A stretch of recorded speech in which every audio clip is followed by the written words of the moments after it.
would give out bicycles, and we eventually felt like we'll just kind of fill up all the houses. They'll all have one. You know, they didn't want to steal anybody else's. And so I told them, you could win a bicycle. Really? And so I learned from my experience with LaRonda that you don't talk to kids without their parents' permission. So I said, would you go get is your mom or dad? Yeah, my mom's home. He went up and got his mom. You know who it was? It was Blair. Right there, like 52nd and Olive, I think it was. And Blair comes out. I said, you know, Blair, I've been thinking about you and praying for you. I said, does McDonald's give you some time off when you have a baby? She said, oh yeah. She said, we get family medical leave. I said, really, what do you get paid? She said, nothing. They'll pay you a thing. I said, what if you had a cesarean? How would you pay your bills if you're out of commission for 5 weeks? She said, you just go broke. It's just the way it is. So I said, my church would like to give you a shower. Now let me just clarify. I'm not, by any way, by doing that, saying that I affirm the fact that she's pregnant out of wedlock. What I am doing is I'm saying I love you and I want to help you and I like the gospel to get into your heart. Yep. So some of you couldn't do that kind of ministry because there's too much legalism in your church, and people in your church think they're too spiritual for this. All right? But we're just not very spiritual. We just want to win people to Jesus. So we did. She came to church that night. She brought 15 of her family members. They had a meal. I preached the gospel. 8 of them responded to the gospel. But an amazing shower that evening. Then after the shower, one of my ladies came up to me and she said, Pastor, that was wonderful. So Blair's coming to church now. She says, we'd like to do a flash mob for Blair. I said, really? She said, yes. Okay. So we planned an evening one night in the winter. And everybody brought a little bit of an offering, and they raised $500. Blair was home. She'd been out of work for 5 weeks. She did have a cesarean. She could hardly even walk after the first couple of weeks, and she couldn't go to work and didn't have any food or anything. So we came in one night and we bought her a $500 crib, brand new. We knocked on her door with a flash mob and gave her a crib, and people came in and just gave the money that they had brought in, and we had probably 30 of us there. We gave her $500. It was amazing. Blair's doing awesome. I don't even know if she's a Christian yet, but she's come to church. So these tentacles out in your community, are you doing that? Are you loving people? See, God didn't tell us to be trophies. He didn't call us to be trophies. He calls us to be witnesses. Witnesses. And then exegete your community. Here's a couple of just practical things here. What are the people in your community like? What are they like? Who are they? Do you even know? When I was in St. Louis at the Southwest Church, in the urban core of St. Louis, my people, they were all white, average age 70. Sanctuary seated 700. There were 70 of them there when I got there. Bouncing around that sanctuary, this was horrible. You ever pastor a church that had 70 people and a sanctuary that seated 700? That is not fun. Oh, man, it was miserable. But we grew, the church grew to about 360 before we left. It was great. But when I first got there, I asked the people, I said, so have y'all ever gone out in the community and kind of got to know the community, try to get them to the church? Oh, no. These people aren't in our church, because the only people who live around us is black people and Catholics.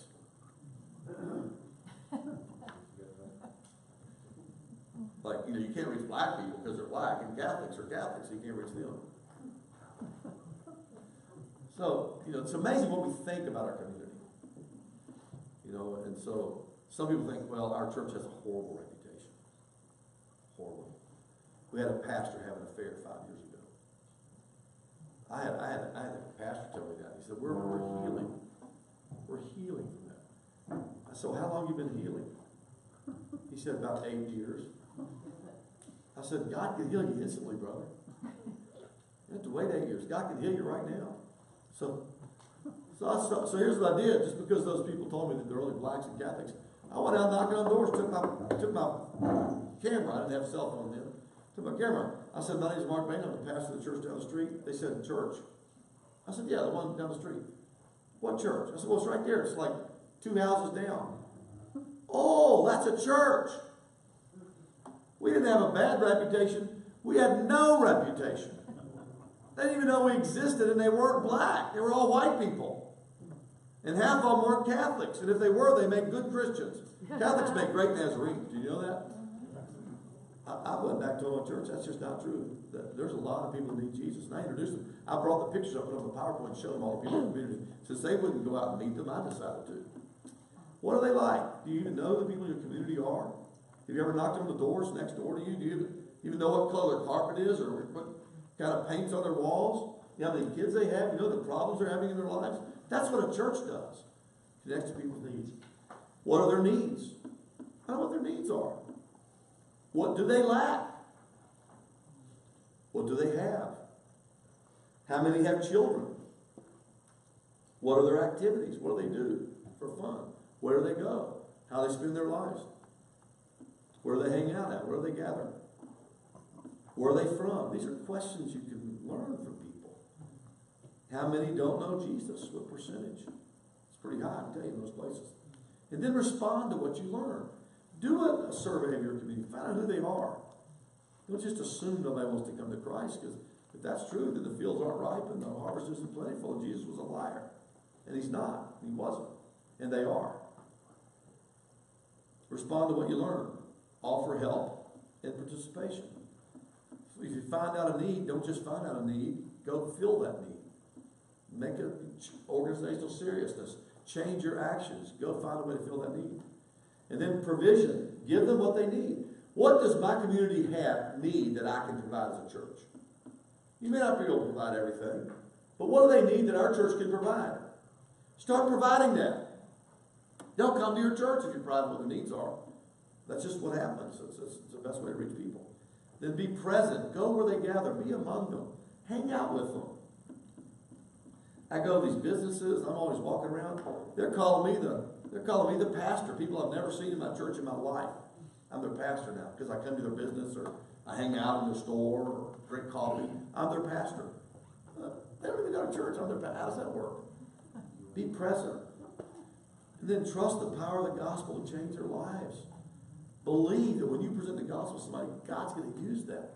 Trust the power of the gospel. Then present. Be more interested in getting them into the kingdom than you are into your church. Make disciples. Don't be ashamed of your church. I'm proud to be a Nazarene. I love holiness. I preach holiness all the time. These people in the inner city, they're drug addicts and prostitutes. They like the message of holiness better than Nazarenes do. Nazarenes are offended by it. And Nazarenes think, well, we shouldn't tell anybody about holiness. That's too high a call. I had a pastor one time tell me, it's hard to be a Nazarene than it is to be a Christian. Well, that's just baloney. LaRonda loves the idea of holiness. She loves the fact that she doesn't have to use drugs anymore.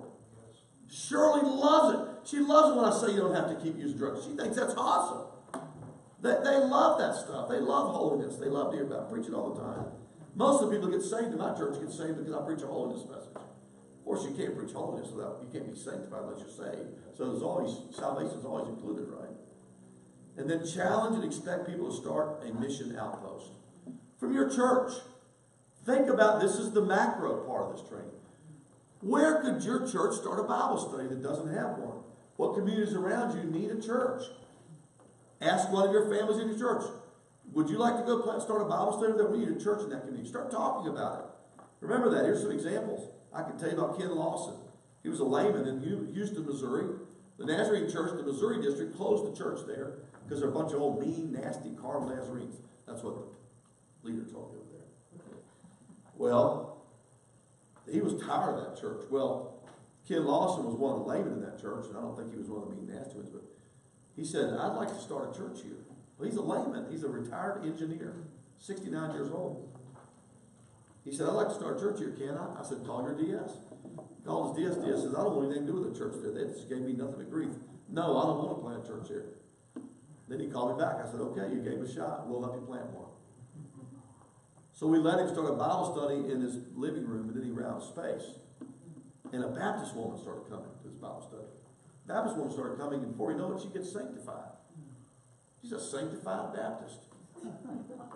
She gets under such conviction, she says, you know what, Pastor? I'd like to donate my house to our new church. She gives them a house, $250,000 home. Then she gives them an airplane hangar with some property. And then she says, if you're going to have a church, you don't want to meet in the house, I'll just give you $30,000. You can remodel that hangar and turn it into a church. And he did. We organized that church. It was the last church I organized before I left Joplin. The Houston church in Nazareth, a layman. They got a burden because you know why? Because his DS talked about church planting. And everywhere we went, we talked about it, and I expected that he could do it even though he was a layman. Ken, I can tell you about Chris and Kelly Dillard. There's so many get on your knees. This is what you do. You get on your knees, pray. Did I talk about prayer yet? Did I say that prayer is the foundation of everything we do in our faith? I hope. Did I miss that? Did I get that in? Okay. Don't miss that. Get out of your office. Pastors. If your pastor spends 8 hours a day in his office or her office, kick their fannies out of that office. Go tell them, get out of the office. I don't expect you to be in the office. Get your work done, organize a church, do it in 4 hours, get out of the office.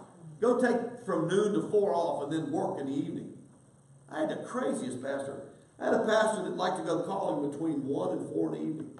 What dummy would do? Who's home then? It's almost like he was hoping nobody would be home. He could check the box. I called 4 houses today. I didn't have to talk to anybody. Thank God that I did it. Get out of your office, man. Get in people's lives. I had one of the most successful State Farm insurance men in the country. Tell me one day, I said, Bill, what's the key to your business? He said 3 things. He said, number 1, see the people. Number 2, see the people. Number 3, see the people. Get in the lives of lost people, man. They are eager. The fields are ripe. Amen?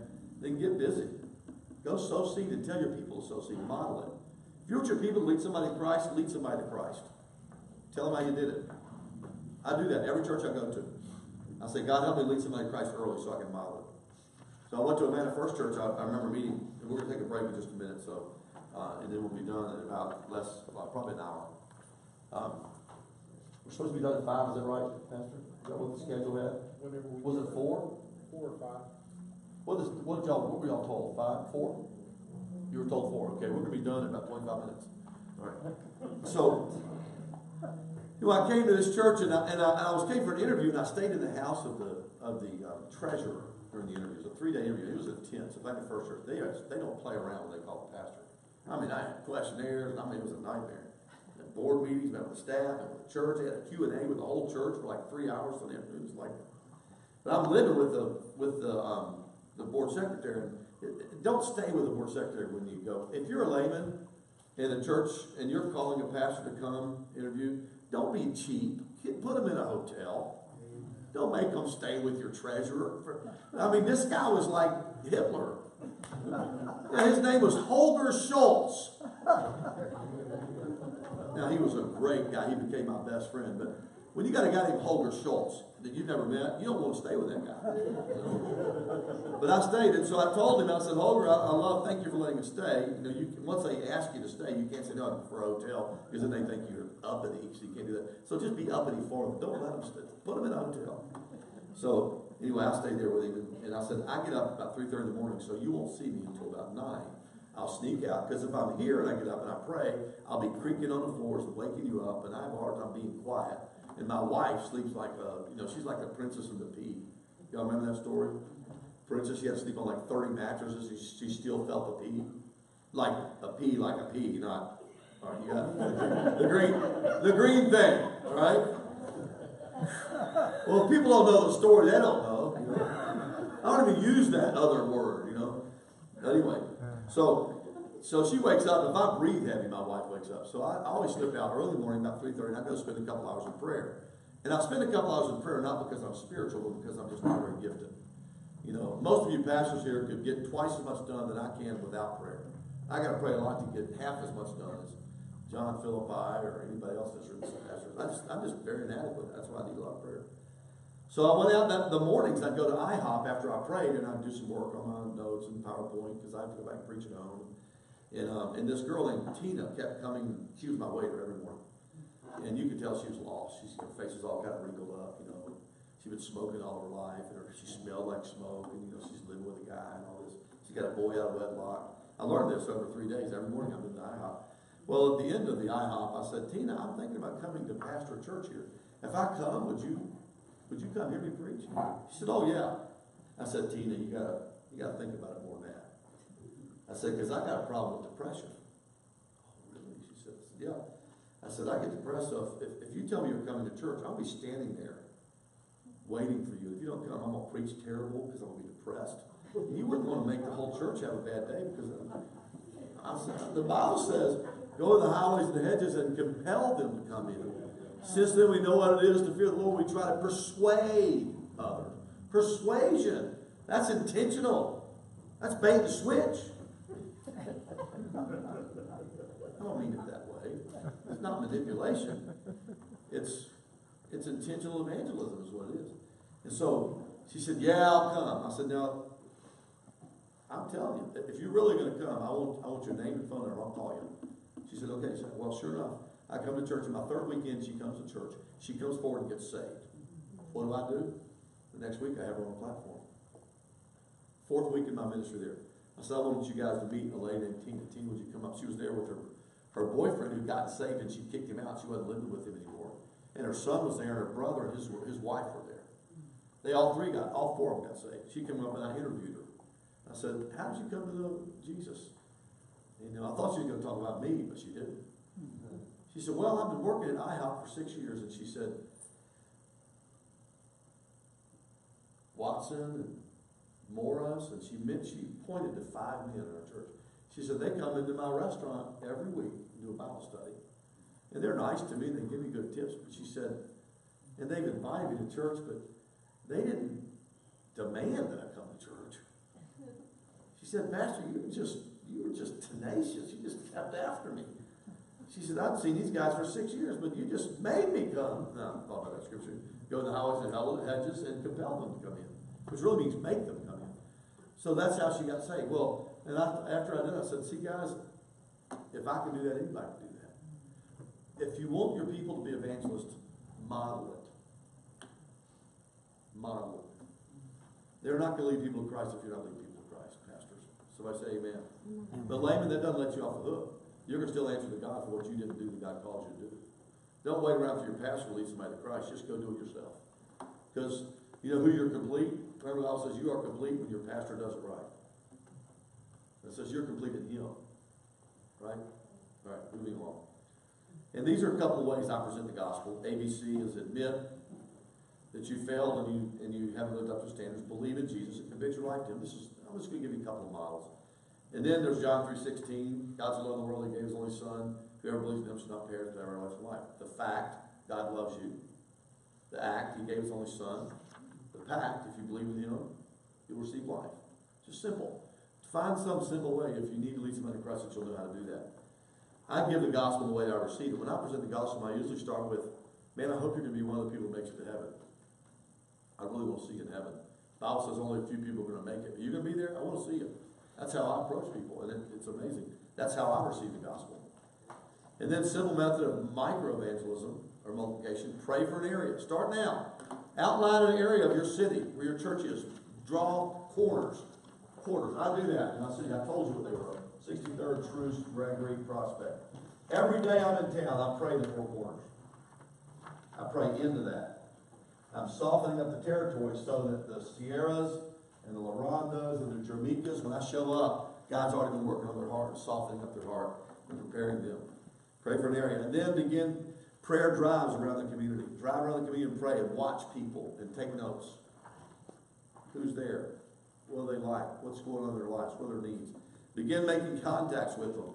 After you've prayed for a while, the Holy Spirit will lead you to make contact and talk to people. It'll be weird at first. It was for me.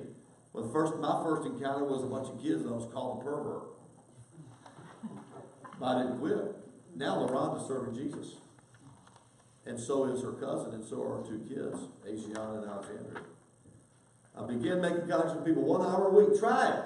Try committing 1 hour a week. What if you put that on your mission action plan? I'm going to give 1 hour a week to make contact with people I've never met before, and I'm going to give 1 hour a week to talk to people that I've met. Be willing to ask the eternal question if you feel led to do so. The eternal question. Have you ever thought about spiritual things? You ever wonder what happens to people when they die? Just some basic questions you can ask to transition a conversation. Do you have any loved ones that passed? Have you ever wondered where they might be? Somebody's completely secular, hasn't really thought much about that. I have cards printed for every believer in your ministry. I have cards printed for every believer in my ministry. I have a bunch of cards that are generic. It just says TLC. I'm an excited member of the Total Life Church of Nazareth. I'd like to invite you to come worship with us Sunday night at 5 p.m. My name is, and it has a blank. My phone number is, and it has a blank. Because we believe in the priesthood of believers. Not only the staff and pastor have cards, everybody's got a card because we're all believers. We're all priests, right? I always have monthly events to invite people to. Have something special. For heaven's sake, pastor, sit down and make the first thing on your board agenda, not the treasurer's report. Put that last. Smart preachers do that. The most important thing in the church is not how much money we have to spend. The most important thing in the church is how many people we won to Christ. Why don't you make that first? How are we doing on evangelism and mission? And then you won't have much time for the treasurer's report, and you won't be yelling and screaming at each other over it. Instead, we do all the other stuff. When it comes time for mission, we don't have time. It's time to go. We're tired. Right? And then make sure that there are bridge events, that you connect people to the next event. Every time you come to my church, if I give you a flyer from my church, it has every event that's going to happen in the next 12 months on the back side, so that you'll know what's coming next. The front side has the event that we're talking about. Back side has all the other events that are coming up. Have bridge events in your church and connect people to the next event. When somebody comes to the event, say, you know, we're having another one of these next month. Would you come? Here's what we're going to do. Then talk about it. You control the conversation in your Sunday school class, pastor. You control the conversation in your church.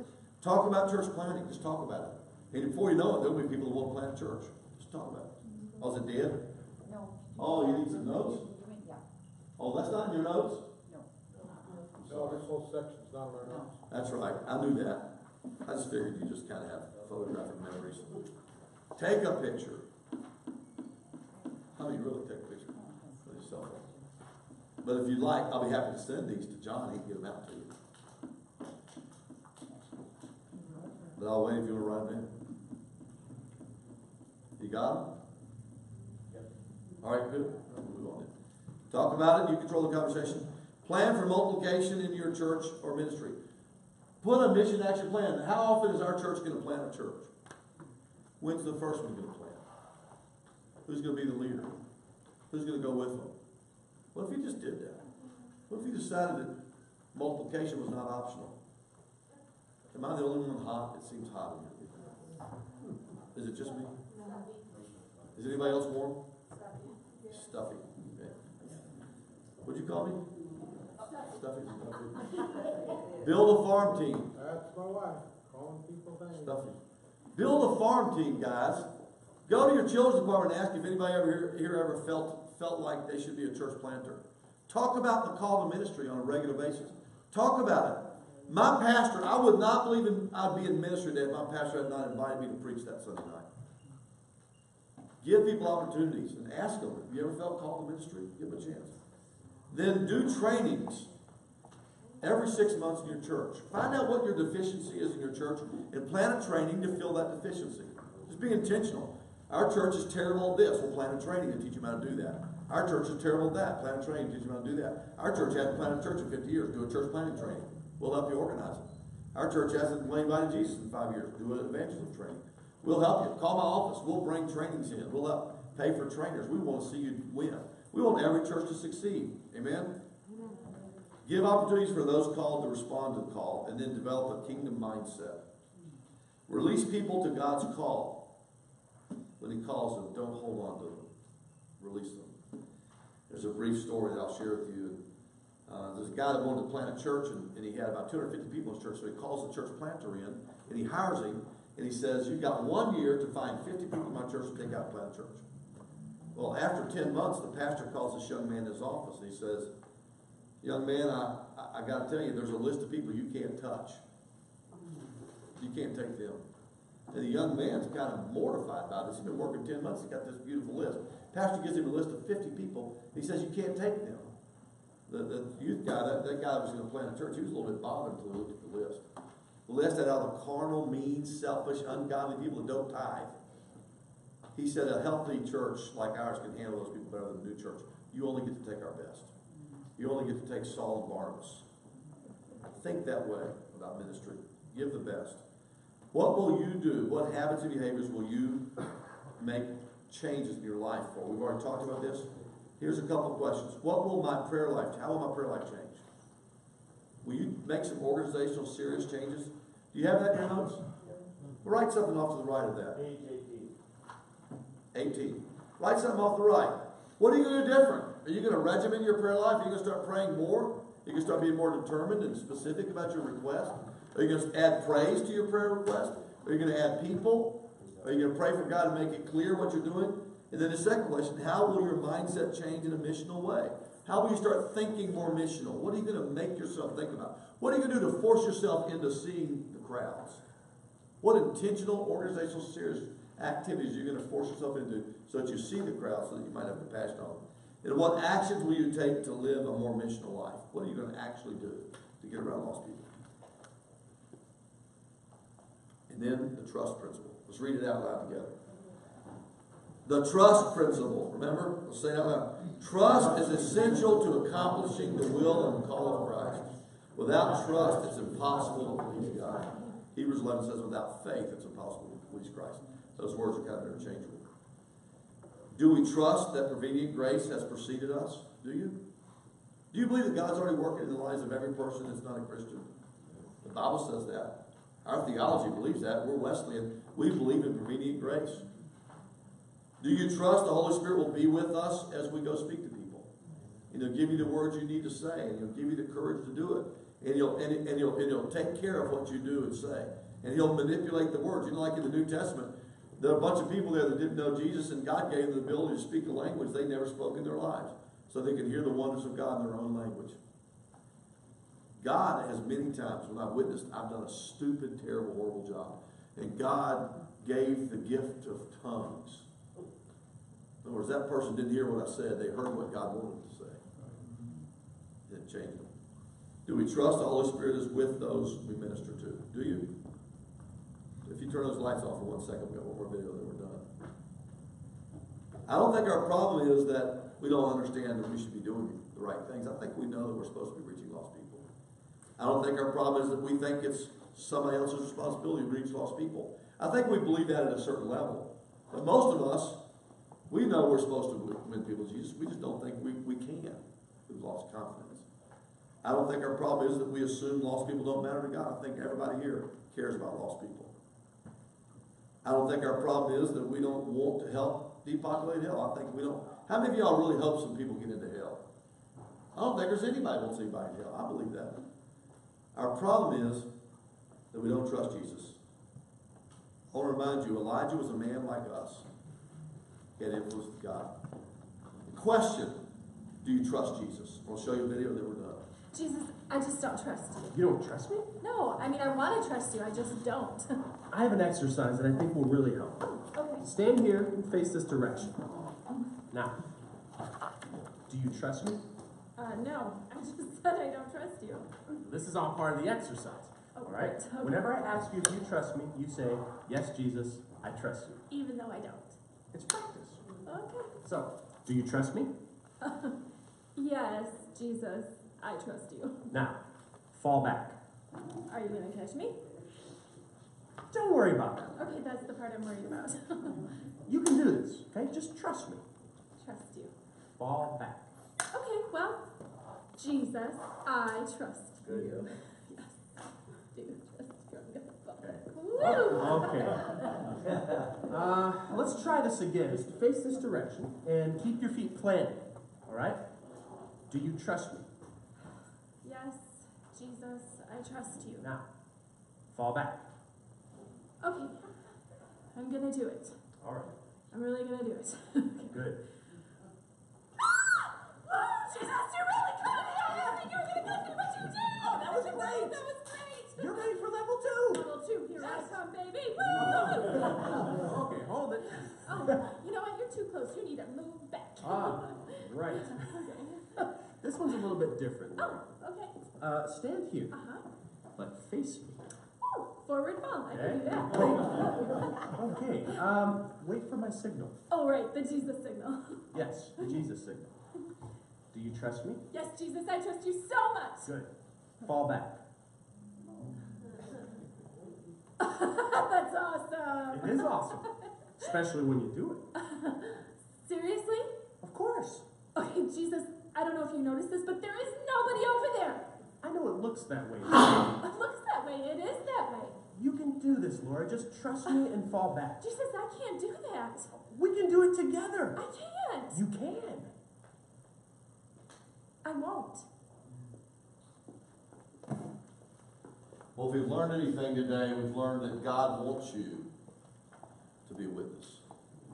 We've learned that God has equipped you to be a witness. And God's given you more gifts than any other country in the world to be witnesses.